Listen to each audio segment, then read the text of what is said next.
नमस्कार आलोक sir. Sir प्रणाम। प्रणाम सर, कैसे? बढ़िया सर, अच्छे। अच्छे। Yes sir. चलिए, बहुत अच्छी बात है। कैसा लगा आज? कैसा एक्सपीरियंस रहा? अच्छा लगा सर, बहुत अच्छा लगा। सर मैं ये पूछना था कि जैसे अभी हमारा सोल है, जी सर। जो आप बताने वाले थे, तो उसका थोड़ा सा डिस्कस करेंगे तो अच्छा है। जैसे परमात्मा और जी, वो कुछ आप पूछ रहे थे हायर सेल्फ और लोअर सेल्फ के बारे में, वही ना? हाँ, नहीं नहीं, वो तो वो कोई दूसरे पूछ रहे थे किसी तो और मैं। ने पूछा था। जी जी जी। तो बस तो वो मेरा। वही है। देखिए क्या होता है कि एक ये पूरा क्रिएशन में हमें जो भी दिखाई देती है, जो भी चीजें, जो भी कुछ भी महसूस होता है, जिसको हम भौतिक या अभौतिक रूप से महसूस करते हैं, वो सब कुछ एक ही चीज का हिस्सा है। हम भी अलग नहीं है, हम खुद को अलग मान लिया है। वो भी एक टाइम के लिए था, खुद को डेवलप करने के लिए, खुद को स्वतंत्र विकास डेवलप करने के लिए वो जरूरी था। लेकिन अभी हम एक इवोल्यूशन पे पहुंच गए, एक डेवलपमेंट तक पहुंच गए।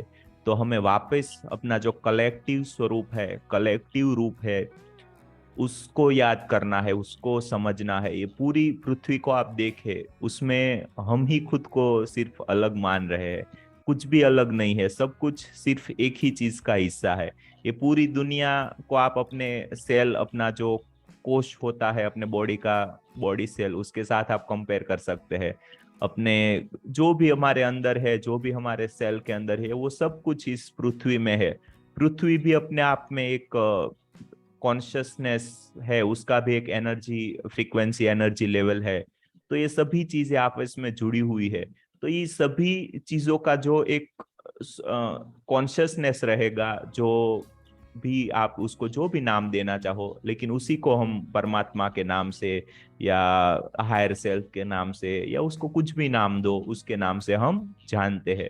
और उस दिव्य स्वरूप से धीरे धीरे एक्सपीरियंस लेने के लिए, अनुभव लेने के लिए हम नीचे नीचे नीचे करके आते गए, आते गए, आते गए, और उसके बाद में एक मनुष्य स्वरूप में आके खुद का जो एक कलेक्टिव स्वरूप था, परम आत्मिक रूप था, उसको हम भूल गए।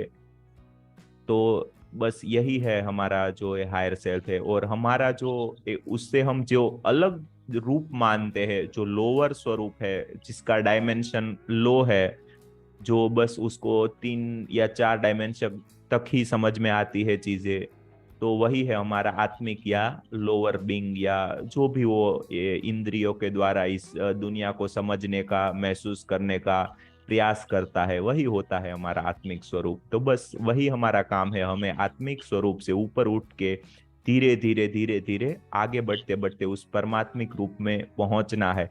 जब तक ये सभी इंद्रियों के द्वारा हम जो भी भोग करते हैं, हमारी 5 इंद्रियों के द्वारा, उसको धीरे धीरे कॉन्शियसली जब आप समझने का प्रयास करेंगे, तो उसकी जो काल्पनिकता है वो आपको तुरंत समझ में आ जाएगी। और आपको तुरंत समझ में आ जाएगा कि इंद्रियों से आप जो भी भोग करते हैं सब काल्पनिक है। उसके द्वारा कुछ सेकंड्स के लिए तो आनंद या खुशी मिल सकती है, लेकिन उसको आप आगे जाके टिका नहीं सकते हैं। इसीलिए हम कुछ ऐसा सुख या ऐसी शांति ढूंढने का प्रयास करते हैं जो अखंड रहे, जिसमें कभी गैप ना हो, जो हमेशा रहे, जो कभी मिटने वाला ना हो। तो बस उसी शांति की तलाश में हमारे जो ये ध्यान सेशन है वो करते हैं। और कभी कभी कुछ मिनटों के लिए, कुछ वक्त के लिए हमें उस परम शांति का एहसास भी हो जाता है, अपने उस कलेक्टिव स्वरूप का एहसास भी हो जाता है। अपने जो स्वतंत्र स्वरूप है, आत्मिक रूप है, उसको हम कभी कभी भूल भी जाते हैं, अपने शरीर को भी कभी कभी भूल जाते हैं। तो बस यही चीज है, और कुछ भी नहीं। ठीक है sir. Yes sir. Thank you sir, thank you so much. जी, थैंक यू और सर। कोई